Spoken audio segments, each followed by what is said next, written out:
Set blasters on full.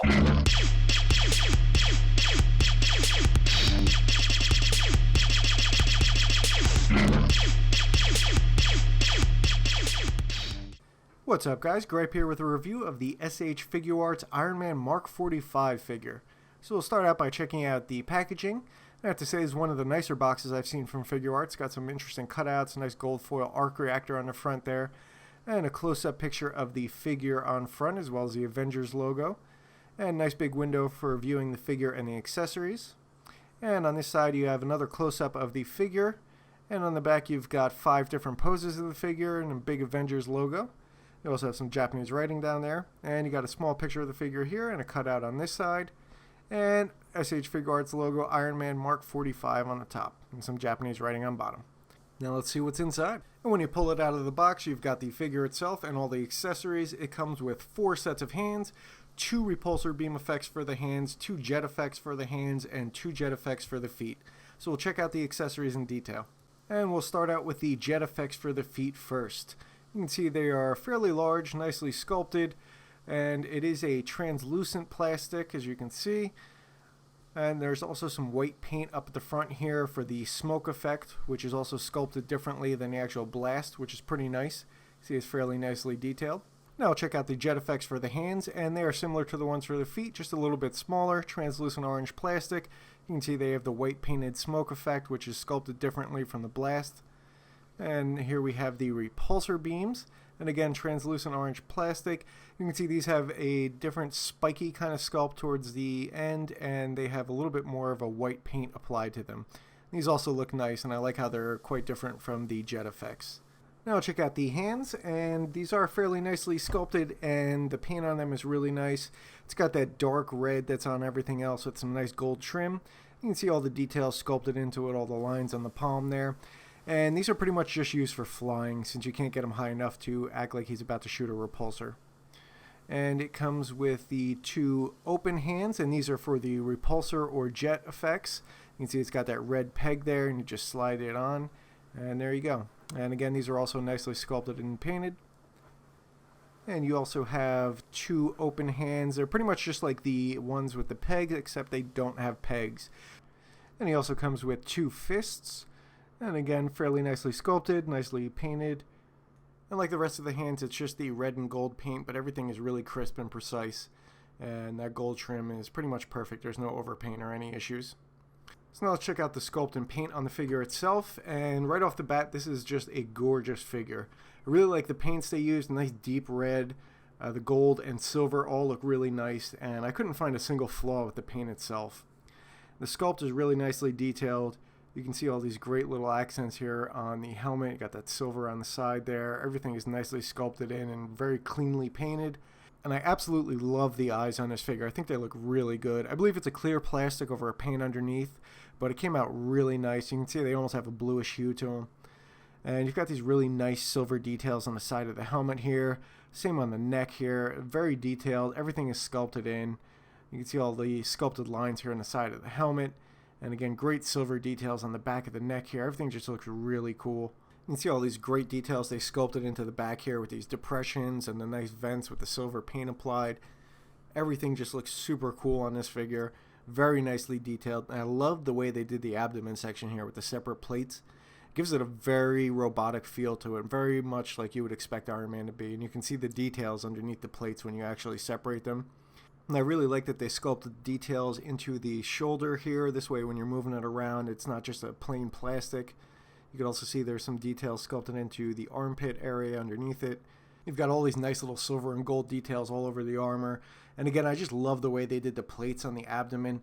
It just looks so good. And you can see you separate those plates and there's details underneath. Nicely detailed arms here. You can see all these little silver accents. And these elbow joints are just great. It is a die-cast metal elbow. You see you got a nice little elbow pad popping out and just details all over it. So no matter how you position the arm, you're going to see nice details and not just a plastic joint. And the knee joints are also die-cast and just richly detailed. You can see all the sculpted details in it. And again, no matter what position it's in, it's just going to look good. See all the great details here on the calf area. Nice silver accents all over. The feet are also die cast, and you can see all the great details in here. Nice silver accents all over. and everywhere you look there's just some type of sculpted line or detail in it. You've got these really nice treads sculpted into the bottom of the feet, and you've got the holes for the jet effects. Overall, this thing just looks amazing. It's got a really nicely detailed sculpt and paint app, and I couldn't find a single flaw with the paint. I also love that they use diecast parts in this, and it gives it a real nice weight to it. So now check out the articulation, and we will start with the head. You can get him to look up pretty good for flying poses, and he looks down really far. Although the chin does tuck into the armor a bit here, I don't really think there's a way to avoid that, and you do get a pretty good downward look. And the top of the neck is double jointed, so you can shift the head on top of the neck, which is pretty nice. And there is some pivot, and most of that pivot is coming from the neck. You can get a little bit with just the head.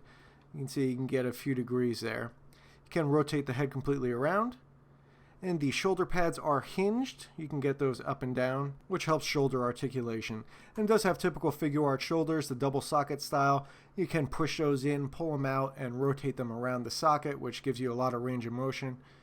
And once you pull the shoulders all the way out from the socket, you can get the arms up about that high. And again, for arm rotation, you do need to pull the shoulder out from the socket, and you can get the arms rotated completely around. It also has a bicep swivel, and you can swivel that completely around. And it's got really nice die-cast double jointed elbows, and you can see you can get really nice bend on those. You can get them almost all the way touching the bicep, which is really nice. And you can see that nice pad that pops out from the elbow there. And the arms do extend completely straight. And it uses a ball joint for the wrists. There is no hinge on it though, so you're a little limited as far as the upward, downward, and sideways movement you can do with the hands. This is compensated by some of the hands having different angles that the socket goes in, so you can get a higher angle to the hand, like for shooting repulsor beams. And it does have a diaphragm joint. You can see you can get it about that far back and a little bit farther forward. It also does have those nice plates, so when you get a full flex on it, you can see you can get them pretty far back, and you can see that separation there in between the plates. You can get them pretty far forward as well. There is also some pivot on the diaphragm, and you do have a nice pivot on there. There's really nothing at the waist itself, but you do have some twist on the diaphragm. You can see there's a little bit of twist you can get out of the abdomen section, but not a whole lot. This figure has some really nice double jointed hips. And once you get those out from the socket, you can see you can get a really good range of motion. You can get practically a full split going out to the sides here. And you can see just how much you can get those in and out of the socket. And that really allows you a great range of motion. And you can rotate the whole leg at the joint here. And that is separate from the upper thigh swivel, which I'll show you in a second. And once you get those joints out from the socket, you can get a full split forward and back as well. And again, this figure just has really great hip articulation. And now I'll show you the upper thigh swivel, which again is separate from the actual rotation of the leg. And you can see it here. And you do get a pretty good rotation, mostly going to the outside. There's not as much going towards the inside. But you can see it's a fairly good swivel. And it has really nice double jointed die cast knees. You can see you can get a really good bend on those. It does extend straight. And there is no swivel at the knee or the calf. And this flap on the boot is hinged to allow greater ankle articulation. And you can get the ankles down about that far and up about that high. You do have full rotation on the foot. You can get that all the way around. There is no pivot, unfortunately. The toes are articulated, and you can easily get them down that far, and you can force them down about that far. It is a little tight, but it didn't really seem like there was any danger of messing the joint up. And if you're not careful, you can knock that flap off, but it goes on pretty easily. And that's about as high up as you can get the toes. So now we'll check out the size and scale of the figure, and he stands at just about 6 1/8 inches tall. And here he is standing next to the Marvel Legends Mark 43 on the left and the Revoltech Mark 21 on the right. And you can see height-wise he's right in between these two, and proportionally I think he's the most well-proportioned out of these figures. So overall, I think this is an absolutely fantastic figure. I really like the style of the Mark 45 armor. It's very hot rod-ish, and I think it really looks nice, very sleek.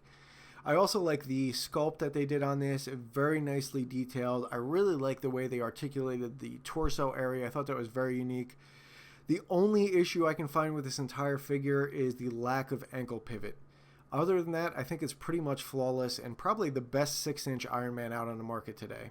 So I hope you guys liked the review. Hope you found it informative, and please subscribe for more. Thanks, guys. Set blasters on full.